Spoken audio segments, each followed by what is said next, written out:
Assalamualaikum warahmatullahi wabarakatuh. Pemirsa, Universitas Islam Negeri Syarif Hidayatullah Jakarta pada 10 Maret tahun 2001 yang baru lalu telah menyelenggarakan rapat kerja pimpinan tahun 2001 dengan tema optimalisasi sumber daya Universitas Islam Negeri Syarif Hidayatullah Jakarta dalam upaya akselerasi menuju perguruan tinggi negeri berbadan hukum.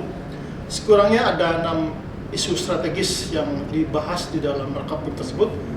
Untuk mengetahui lebih banyak apa saja isu tersebut dan kemudian bagaimana implementasinya setelah atau pasca Rakerpim, saat ini saya sudah bersama Rektor Universitas Islam Negeri Syarif Hidayatullah Jakarta, Ibu Profesor Dr. Haja Aman Lubis, MA. Ibu, Assalamualaikum. Waalaikumsalam warahmatullahi wabarakatuh. Bu, kemarin Rakerpim sudah digelar dan tentu hasilnya ya, ditunggu oleh semua sivitas akademika dan juga masyarakat secara luas. Kira-kira apa hasil yang ingin dicapai dari Rakerpim tersebut? Mungkin bisa dijelaskan. Terima kasih. Ya, bismillahirrahmanirrahim. Alhamdulillah wassalatu wassalamu ala Rasulillah. Amma ba'd. Rakerpim tahun 2021 sudah selesai dan kita alhamdulillah sudah merumuskan rencana aksi untuk dilaksanakan di tahun 2021 ini. Tema yang diusung memang tema besar ya, mestinya bertahap kita lakukan ke depan, tetapi karena kita sudah mengukuhkan niat untuk insya Allah siap menjadi PTN Badan Hukum, maka hal-hal serius harus dibahas dalam Rakerpim kali ini. Yang pertama tentu temanya adalah internasionalisasi program kerja di UIN Jakarta, kemudian maksimalisasi juga atau transformasi IT. Ini kita penting untuk menyongsong era baru, maka kita perlu IT.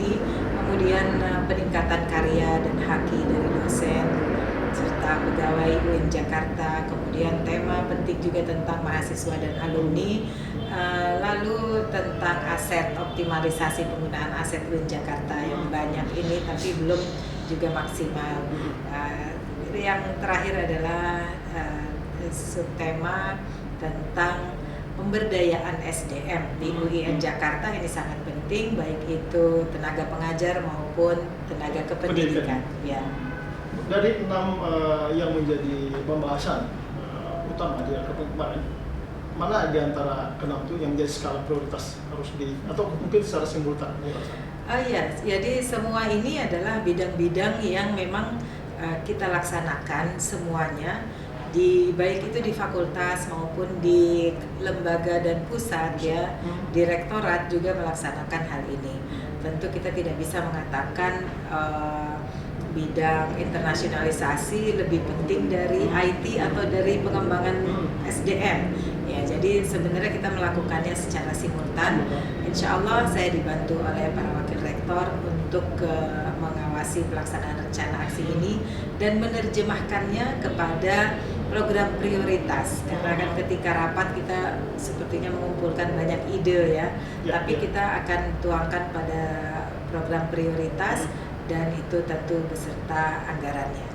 Ya, saya minta kepada semua yang akan melaksanakan program-program ini tentu harus membuat TOR yang baik, yang eligible, kemudian dengan anggaran juga yang baik.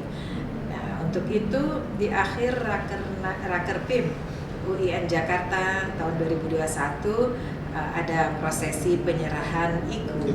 Ya, indikator kinerja utama dari semua pimpinan di UIN Jakarta dan beserta besaran anggarannya kira-kira yang tentu itu sudah dirancang dari tahun sebelumnya. Kita minta masukan dari semua unit, fakultas dan juga sekolah pascasarjana sehingga program kerja kita adalah nanti insya Allah berbasis hasil ya, dan anggaran mengikuti dari rencana program yang akan dilakukan. Tahun ini kan paling tidak ya muaranya itu kan bagaimana UIN Jakarta goal untuk menjadi PTNBH.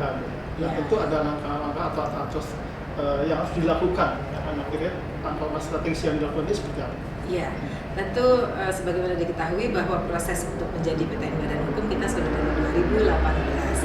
Maka sekarang ini adalah upaya akselerasi betul-betul ya. Strateginya adalah tentu kita setelah menyampaikan kepada Menteri Agama, kepada Dirjen Pendidikan Islam, bersama dengan Direktur Pendidikan Tinggi Islam, kita akan mengupayakan langkah-langkah yang dipercepat. Ya. Artinya nanti ada tim penilaian proposal UIN Jakarta ini di Kementerian Agama beserta dengan mitra Kementerian Agama yang dapat menilai.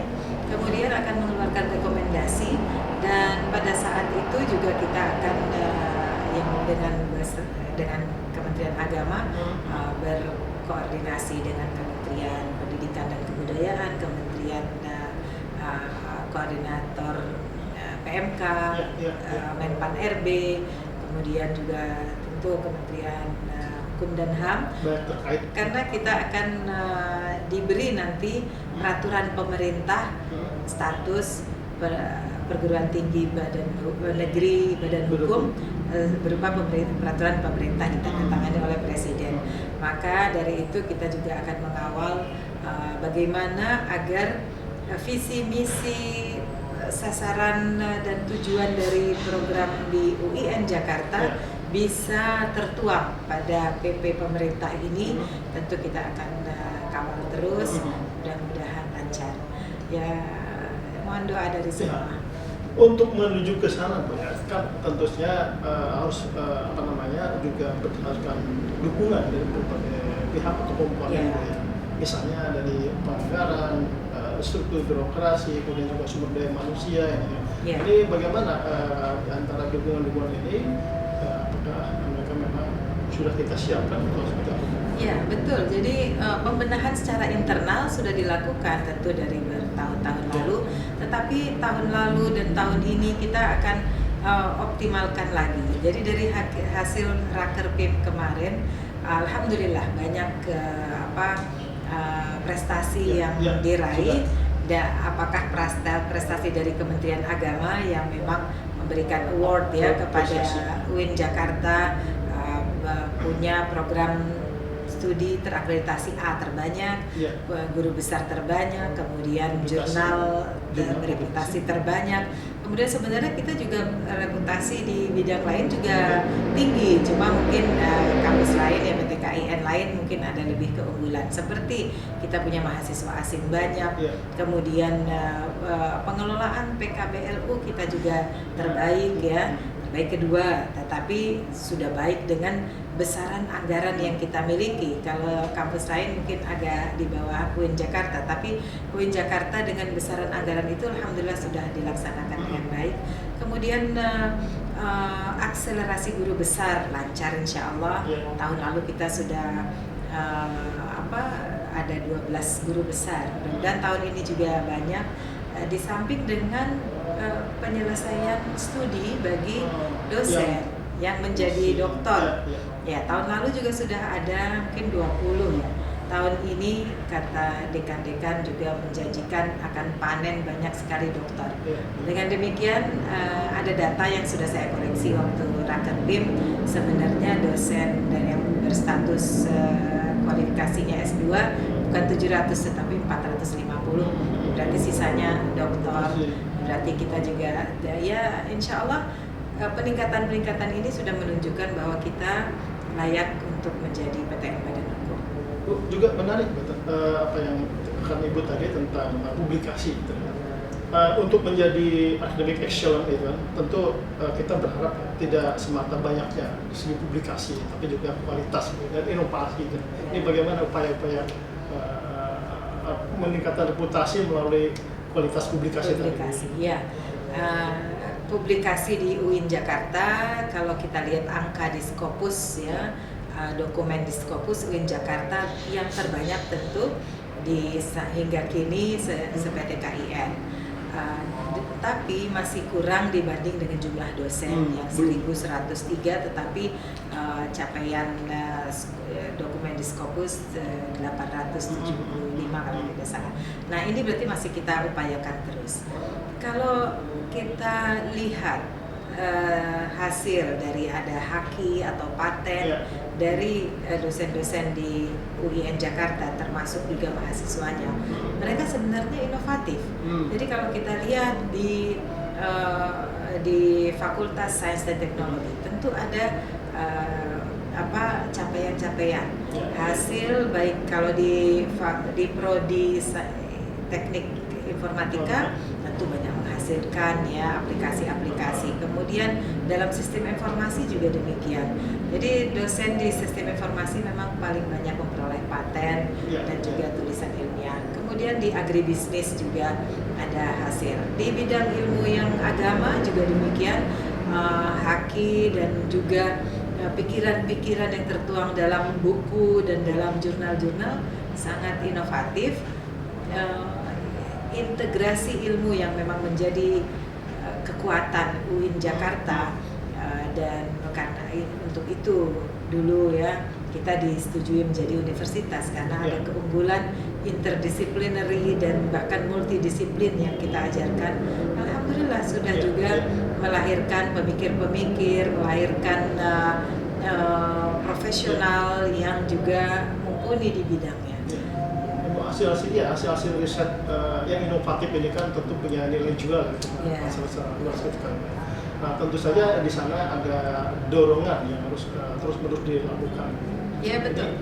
Kita termasuk juga sisi penganggaran, juga ada peningkatan. Nah ya ini insya Allah kita akan tingkatkan terus. Seperti yang tadi saya sebut di Saintek, mereka juga punya karya robotik ya. Nah, jadi itu juga kita kembangkan insya Allah. Kemudian kerjasama untuk pembiayaan dengan berbagai pihak juga dikembangkan, sebagaimana sekarang juga sudah besar ya nilai penelitian dan pengabdian kepada masyarakat dengan mitra. Kemudian jadi kita sudah masuk pada industrialisasi atau bermitra dengan industri. Dalam hal ini juga kita punya pusat pengembangan pertanian ya. Bisnis. Pusat bisnis juga. Nah ini pembahasan di pusat bisnis tentu sekarang ini sudah terjadi satu lompatan bahwa unit bisnis pengembangan bisnis di UIN Jakarta betul-betul sudah menghasilkan merchandise ya, hal-hal yang memang dibutuhkan oleh kampus. Ditambah kita juga mau membenahi semua pengadaan barang khususnya yang rutin di seluruh unit di UIN Jakarta dengan adanya toko online. Nah inilah upaya-upaya untuk kita membenahi diri dan juga menambah dari pemasukan atau juga tadi peningkatan anggaran di UIN Jakarta. Satu lagi Bu, yang juga saya kira menarik juga ya, untuk diketahui gitu kan ya, terkait dengan upaya pengembangan teknologi informasi di kampus. Saya kira ini sudah eranya ya, sehingga semua harus digitalisasi itu kan menjadi kata kunci di dalam pengembangan perguruan tinggi juga. Ini seperti apa? Ya tentu pengembangan IT di UIN Jakarta kan dilakukan secara terus-menerus. Kita sudah punya sistem AIS, kemudian yang Academic Information System, kemudian banyak sekali puluhan aplikasi yang ada di setiap unit, khususnya seperti di bidang keuangan ada 11 aplikasi, di bidang kepegawaian juga berapa aplikasi, banyak ya, lebih dari 6. Kemudian di setiap juga fakultas juga mereka membuat juga apa yang dilihat bagi mereka penting, ya khusus seperti misalnya tracer study bagi alumni. Nah ini dengan transformasi IT kita upayakan akan terintegrasi semuanya. Tentu kita harus berinvestasi ya dalam bidang ini untuk lebih memantapkan. Kondisi sekarang sebenarnya mencukupi, tetapi karena kita mengantisipasi kondisi di masa yang akan datang, kemudian sekarang ini kita juga berupaya dengan pembelajaran jarak jauh dengan banyak upaya, tetapi kita harus berpikir agar lebih terintegrasi sehingga data-data itu juga mudah dan memudahkan bagi sivitas akademika untuk menyimpan data, untuk membuat bahan ajar, tapi juga terdata dengan baik. Itu kita upayakan terus. Terakhir, untuk peningkatan daya saing, bagaimana UIN Jakarta berfungsi secara global ya di internasional. Saya kira ini penting. Apa yang harus dilakukan? Ya, tentu kita tidak bisa lepas dari masyarakat global, masyarakat intelektual global itu kita sangat terkoneksi. Jadi di masa pandemi COVID-19 pun karena juga seringnya webinar, kita justru tidak terisolasi. Kita tetap hadir di forum-forum pembahasan, apakah itu di Amerika Serikat, ataukah di Afrika, atau di Asia Tenggara, di dunia Timur Tengah, bahkan di Eropa. Jadi saya sebagai rektor pun sering membuka acara-acara untuk webinar di semua bidang, fakultas kedokteran, fakultas ekonomi, fakultas syariah dan hukum, fakultas lainnya, semua internasionalisasi itu menunjukkan bahwa kita hadir dan para guru besar, akademisi UIN Jakarta memberikan webinar jadi narasumber di mana-mana. Alhamdulillah. Dan sebagai rektor komisi juga, ini ada informasi terbaru bahwa rektor UIN Jakarta alhamdulillah menjadi anggota senat akademik di Universitas Muhammad bin Zayed di Abu Dhabi. Abu Dhabi. Ya. Alhamdulillah. Jadi itu UIN Jakarta, Syarif Hidayatullah Jakarta ya sangat diakui karena sudah sangat masyhur dan alumninya juga kemana-mana, ya, di mana-mana hadir. Maka alhamdulillah sehingga rektor juga bisa diajak ya untuk memberi terlibat, memberi pengalaman, pikiran dari Indonesia untuk dunia. Baik, terima kasih Ibu atas waktu. Pemirsa, demikianlah bincang-bincang saya dengan Rektor Universitas Islam Negeri Syarif Hidayatullah Jakarta, Ibu Haja Profesor Dr. Amani Musema. Apa yang disampaikan tadi sekiranya menjadi pemicu bagi kita semuanya, kalau Sitis Akademika untuk lebih bergiat lagi beraktivitas berinovasi untuk meningkatkan daya saing bagaimana UIN Jakarta bisa menjadi perguruan tinggi yang diakui secara internasional. Semoga bermanfaat. Terima kasih. Wassalamualaikum warahmatullahi wabarakatuh. Sampai jumpa.